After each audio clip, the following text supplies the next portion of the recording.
Hey, good morning and welcome to the morning wake-up call. We hope to inspire you, inform you, and give you a little bit of insight. Will help you grow yourself and in turn grow your business so you can go and change your world. Hi, my name is Dean Renfro. I'm the host of the morning wake-up call, and we are so glad to have you here. As we started the process yesterday in talking about 2022 and the fact of what are the 3 essential steps we need to take to make our goals work. And we talked a little bit about that yesterday. So you might want to go back and catch yesterday's broadcast as we talked about getting started right. So today I thought it'd be appropriate to talk about the one big thing that probably holds most people back when they get started with the goals, when they start a new year, when they turn over the leaf, when they do a redo and all that kind of thing. And so what happens there and becomes important is, how do we avoid procrastination? How do we avoid procrastination? Oftentimes, many of us, when we set these goals, it almost immediately creeps up inside of us. We begin to question, can I really do this? I've tried this before. I don't know.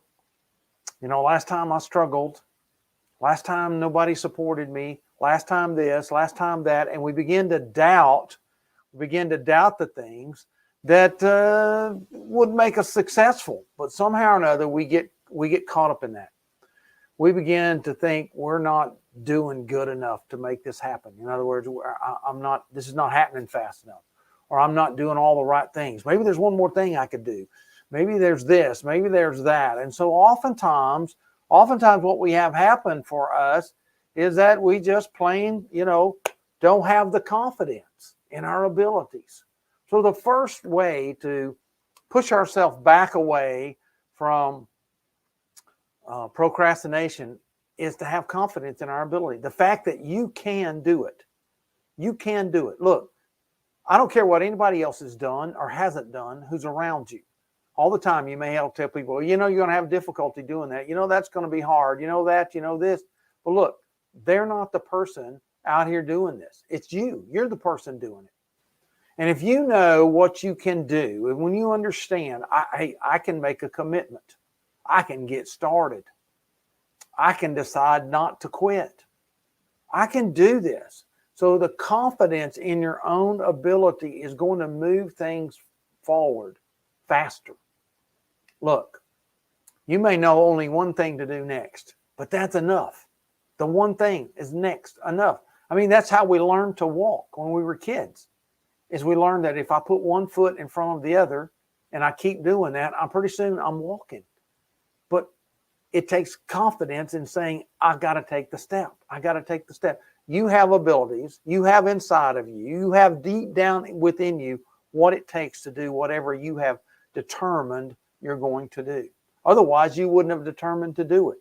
You see, I believe inside of you is this innate ability to do more than you think you can. You just have to believe that.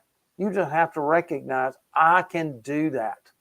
So the first way to avoid procrastination is just simply believing, I have the ability to do this. If I hadn't, I wouldn't have made these goals. I wouldn't have made this commitment. I wouldn't have got started. I wouldn't have decided I wasn't going to quit. So procrastination ends when you believe in your own abilities. Another thing that helps us is we have to release perfectionism. That thing that says everything's got to be just right. The timing has to be right. I have to feel right. I have to have all the steps in place. I have to know all these things, right? You don't have to do that.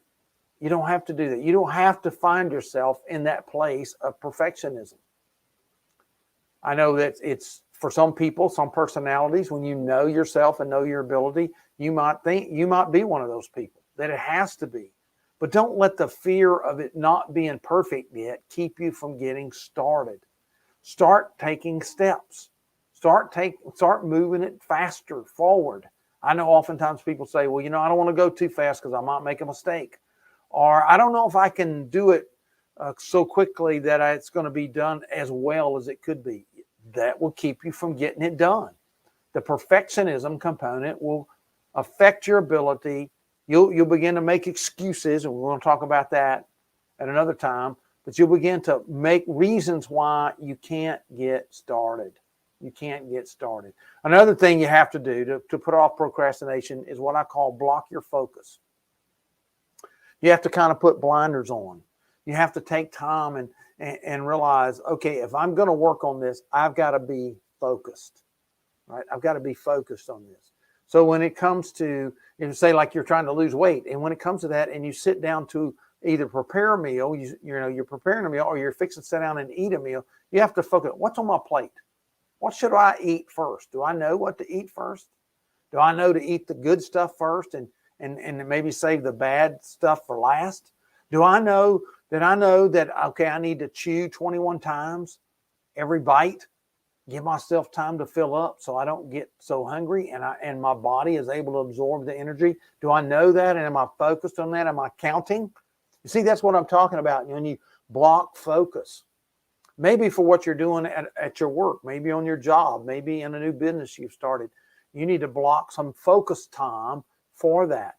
And how do you do that? Well, first of all, that's what a calendar's for.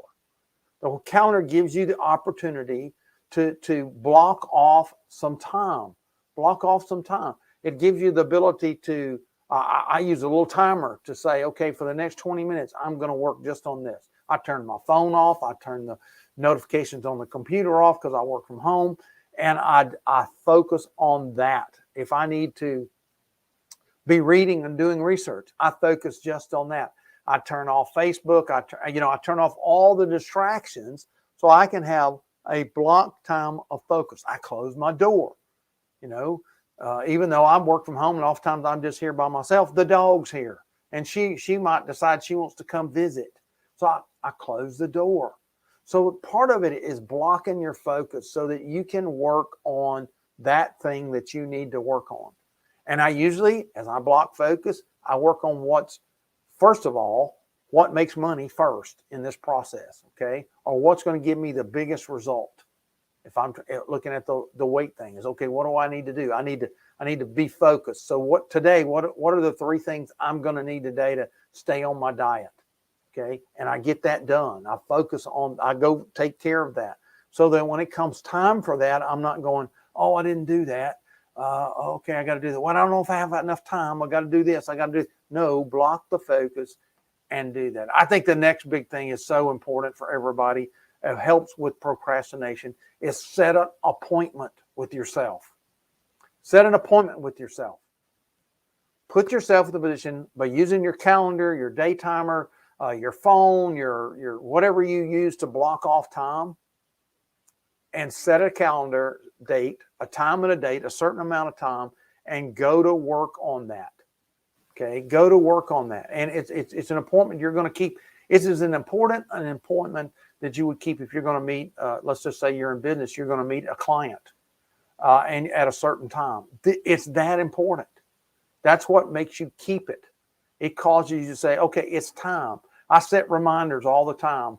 It comes up and says, okay, in 10 minutes, you've got to do this. Okay, and when that 10 minutes get here, it tells me it's time to do this.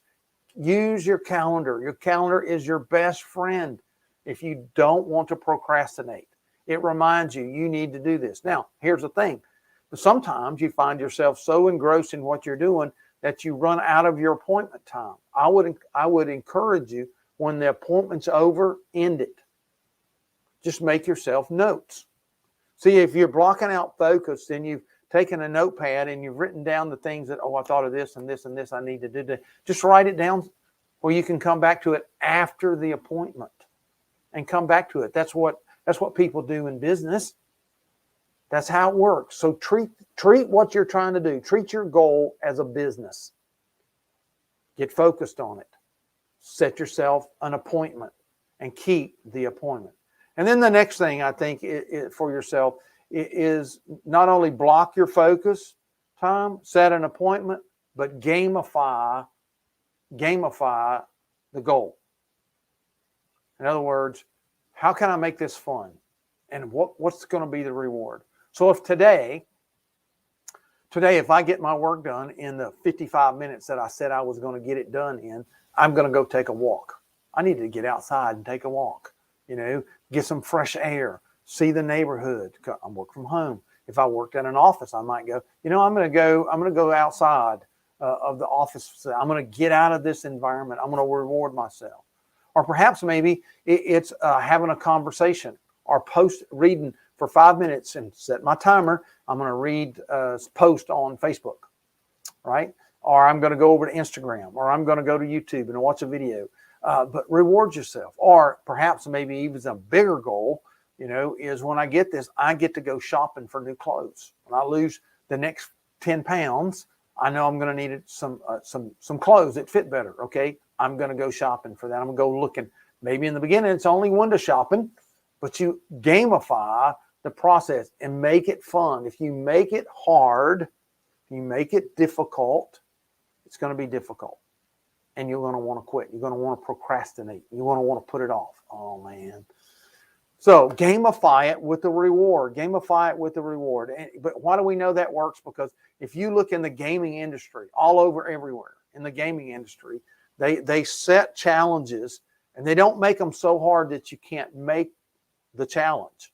If they did, everybody quit the game. They found out that early on, way back in Mario Brothers, is you had levels, and they wanted you to move up the levels. And as you did, it opened new gateways for you. So you want to do that. You want to give yourself a reward. Hey, look, we're so glad you're with us today. Appreciate you being a part of our podcast. And we want to encourage you to go subscribe at themorningwakeupcall.com, and you can get this delivered to your inbox each and every Monday through Friday because I know you're going to miss them. We all do. We're all going to miss days, but we don't want you to miss one of the episodes that we have. Again, thank you for being with you. My name's Dean Renfro. We hope to inspire you, inform you, and give you a little bit of insight that will help you grow yourself and in turn grow your company and organization so you can go change your world. We'll talk to you next time.